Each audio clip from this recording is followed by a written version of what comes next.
सभी भाइयों को नई साल के राम राम। आज तो बहुत भयंकर कोहरा छा रहा। वैसा मम्मी सुबह सुबह रावड़ी बना रही है भैंसों के लिए। थोड़ी देर चूल्हे पे तापने के बाद मैं चला जाता हूँ दुकान पे। नदी का कुछ ज्यादा ही माहौल है तो आगाना जला रखा, पर रात में सभी भाई बैठे हुए हमारे गांव के सभी आज जाने वाला हूँ मैं चेन्नई। तो नहा धो के रेडी हो जाता हूँ, बैग को भी जमा लेता हूँ और बाहर आ जाता हूँ। ये वैसा बर्फी ये भी चेन्नई पहुंचानी है मुझे। पहले तो टेस्ट करके देता हूँ, मस्त थी बर्फी। तो उसके बाद मैं अंकुश को कॉल करता हूँ, अंकुश भी आ जाता है और बैग को रखते गाड़ी पे निकल जाते करौली के लिए। रास्ते में मिल जाती है मम्मी, इनको बाय बोलते हैं। ये वैसा 5 ना बांध इसको पार करके पहुंच जाते हैं हम पेट्रोल पंप पे। पेट्रोल भरवा के निकल जाते हैं बस स्टैंड के लिए। और यहाँ से 4:30-5 बजे के आसपास बस है धौलपुर के लिए, तो उसका वेट कर रहे हैं। फिलहाल तो चेन्नई मेरे साथ में कोई नहीं जा रहा, मैं अकेला जा रहा हूँ फिलहाल। तो फिर आ जाती है हमारी बस, इसमें बैठ के पहुंच जाते हैं। सबसे पहले तो बाड़ी, यहाँ पे 2-5 मिनट बस रुकती है, उसके बाद में धौलपुर पहुंच जाते हैं और ऑटो में बैठ के निकल जाते हैं वैसे स्टेशन के लिए। धौलपुर से हमारी ट्रेन वैसे 7:30 बजे के आसपास थी, लेकिन आती नहीं है, काफी लेट हो गई है। तो मैं लग जाता हूँ खाना खाने के लिए। खाना खाने के बाद वैसे 9:30 बज जाते, लेकिन फिर भी नहीं आती है ट्रेन। ट्रेन का इंतजार करते करते बहुत टाइम हो गया, 10 भी बज गए, लेकिन ट्रेन नहीं आई। वैसा धुंध आने लग गई। काफी इंतजार करने के बाद फाइनली आ जाती है हमारी ट्रेन। और मेरा वैसा S3 में रिजर्वेशन पक्का वाला है। चल जाता मैं ट्रेन में, काफी भीड़ थी। मेरा तो रिजर्वेशन है तो टांगे फैला कर सोऊंगा, मस्त वाली नींद लूंगा, सोता सोता जाऊंगा पूरे सफर में। फिर आ जाता वैसा चाय वाला, सर्दी का माहौल है तो हम भी एक गरम गरम चाय ले लेते हैं और चाय पी लेते हैं। चाय पी के वैसा मस्त वाली नींद आई थी। ये सीन है अगली सुबह का,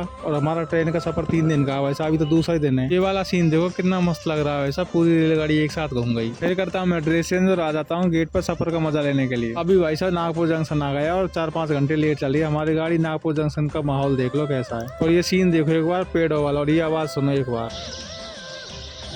बहुत सारी चिड़ियाओं की एक साथ आवाज आ रही है इस पेड़ में से। अभी शाम का टाइम हो चुका है, बालासरा आ चुका है, तो मैं चला जाता हूँ खाना लेने के लिए कैंटीन। हमारे डिब्बे के पास में कैंटीन था, तो यहाँ से गरम गरम एक थाली पैक करवा के ले आता हूँ मैं खाना। और खाने में देख लो आप ही क्या क्या है। खाना खा पी के तो सो जाता हूँ। अगली सुबह सबसे पहले तो मैं चाय पीता हूँ। अभी कोई भी नहीं जागा है। ये सीन है वैसा 30 दिन की सुबह का, और इधर में बिल्कुल सर्दी खत्म है। मैं गेट पर आ रहा हूँ वैसा हवा लेते हुए। मान को ले आता हूँ मैं गेट पे, क्योंकि वैसा चेन्नई सेंट्रल आने वाला था और 3 दिन का सफर था ना ट्रेन का, मस्त था, बिल्कुल मजा आ गया। बैग को घसीटते हुए चलता हूँ मैं पैदल पैदल वैसा बाहर की साइड। ग्राउंड में होते हुए मैं रोड क्रॉस कर लेता हूँ और पहुंच जाता हूँ बस स्टॉप पर। मैं सोच रहा था कि बस से जाऊंगा, लेकिन एक लड़का मिल जाता तो हम कर लेते वैसा ऑटो। यहाँ से हमारा रूम कम से कम 13 किलोमीटर है। वैसा दोनों भाई बैठते ऑटो में और निकल जाते रूम के लिए। लोकेशन भिजवा ली थी मैंने लाला से। आ जाता है वैसा दीपक मुझे लेने के लिए, इससे हेलो करते और बैठते गाड़ी पे निकल जाते रूम के लिए। फाइनली मैं पहुंच जाता हूँ रूम पे। बैग में काफी वजन था तो दोनों ले जाते वैसा टांग कर। शाम के टाइम में मैं दीपक नहा धो के रेडी होके चले जाते वैसा समोसा खाने के लिए। 3 दिन का ट्रेन का सफर आपको कैसा लगा कमेंट करके जरूर बताना वैसा।